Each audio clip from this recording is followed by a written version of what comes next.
#Pinoy 2022!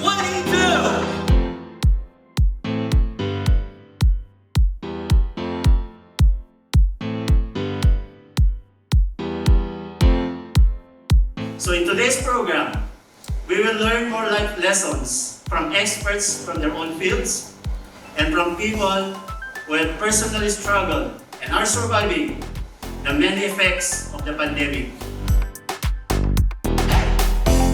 I am sharing with you God. I am sharing with you His love, His offer of peace and reconciliation that will revolutionize your life, that will start to bring you and give you the right perspective on things.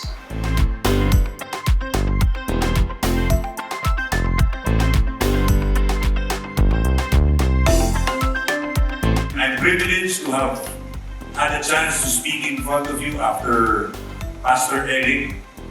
Because ultimately, when we talk about our health, di ba?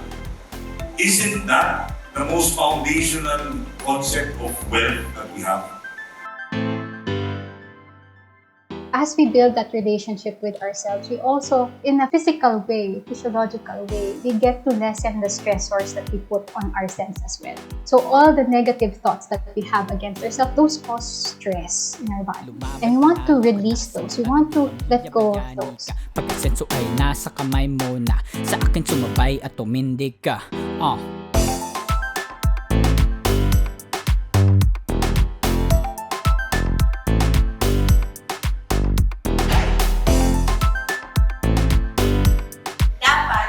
Times of recession, we're able to take care of our finances and even prepare ourselves. Kasi sometimes, the best opportunities are found exactly in moments of tightness.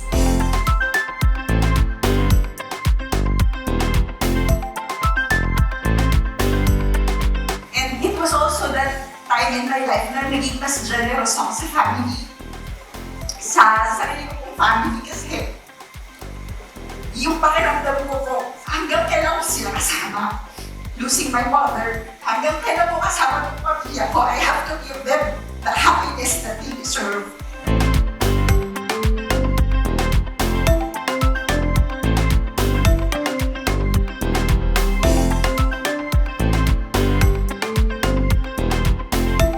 Nag-emphasize tayo sa mental health because we want to have a state of well-being, no, for each individual, and very important na may work-life balance, no.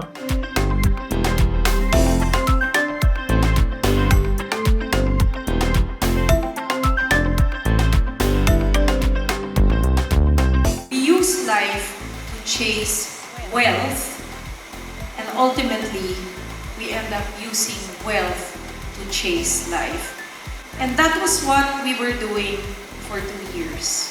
We can't really return to life as it was, but we can become sharper, become more creative, become more innovative.